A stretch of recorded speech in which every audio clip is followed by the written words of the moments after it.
Assalamualaikum warahmatullahi wabarakatuh. Perkenalkan, saya Nada Marcelina Putri dari jurusan Bimbingan Penjuruan Islam Fakultas Usuluddin Adab dan Dakwah IAIN Ponorogo. Dalam video kali ini, saya akan berbagi pemahaman mengenai motivasi dalam psikologi Islam. Psikologis, motivasi berasal dari kata motif, yang dalam bahasa Inggris, motif berasal dari kata motion, yang berarti gerakan atau sesuatu yang bergerak. Istilah motif berkaitan erat dengan gerak. Gerak yang dimaksud di sini adalah perilaku manusia. Motivasi merupakan kekuatan pendorong terwujudnya suatu perilaku. Motivasi juga diartikan kejiwaan dan sikap mental manusia yang memberikan energi, mendorong kegiatan, dan menyalurkan perilaku ke arah pencapaian kebutuhan.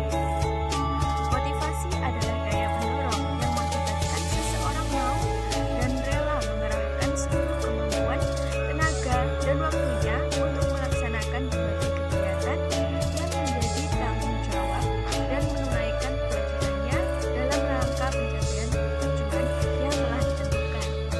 Dengan kata lain, motivasi itu ada dalam diri seseorang dalam wujud niat, harapan, keinginan, dan tujuan yang ingin dicapai.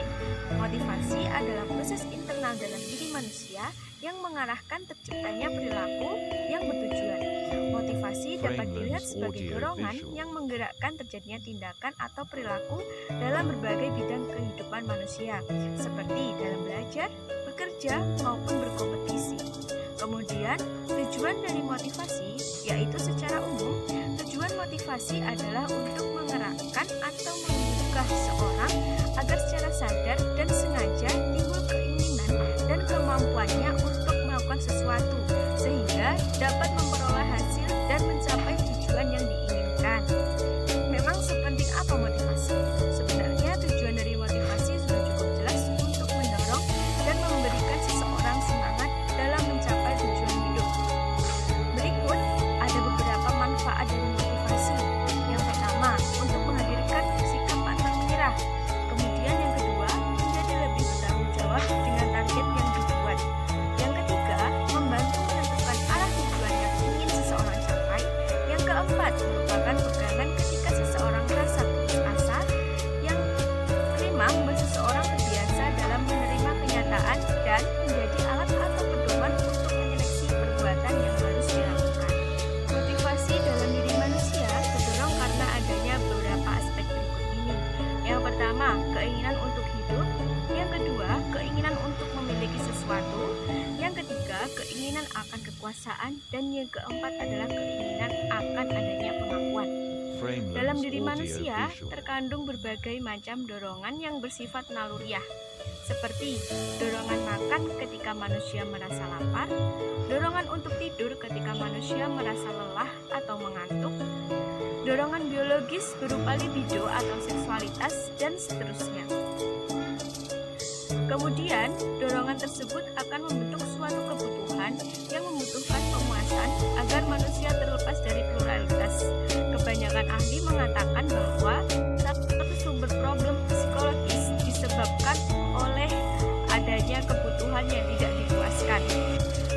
Pada pembahasan ini, menggunakan motivasi sebagai dorongan suatu usaha yang disadari untuk mempengaruhi tingkah laku seseorang agar tergerak hatinya untuk bertindak melakukan sesuatu sehingga mencapai tujuan atau hasil tertentu. Untuk memunculkan motivasi membutuhkan tindakan yang tidak mudah, karena motivasi merupakan suatu hal yang kompleks.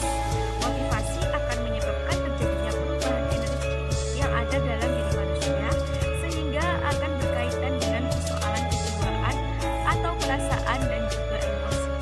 Dengan hal tersebut, kemudian akan bertindak untuk melakukan suatu tindakan tertentu. Kesimpulan dari materi yang saya sampaikan adalah, sederhananya, motivasi merupakan sesuatu yang bisa mendorong seseorang untuk tetap hidup dan mengejar tujuan awal yang telah ditentukan sebelumnya. Jika seseorang belum menemukan tujuan hidup, motivasi bisa menjadi dorongan positif yang akan memberikan semangat untuk mencapai hal-hal tertentu.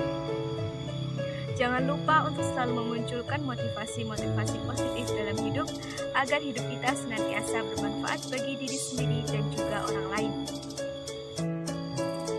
Sekian materi yang dapat saya sampaikan pada pembahasan kali ini. Semoga bisa bermanfaat bagi orang lain dan juga bagi diri saya pribadi. Jika ada salah kata, saya mohon maaf yang sebesar-besarnya. Billahi taufiq walhidayah, wassalamualaikum warahmatullahi wabarakatuh.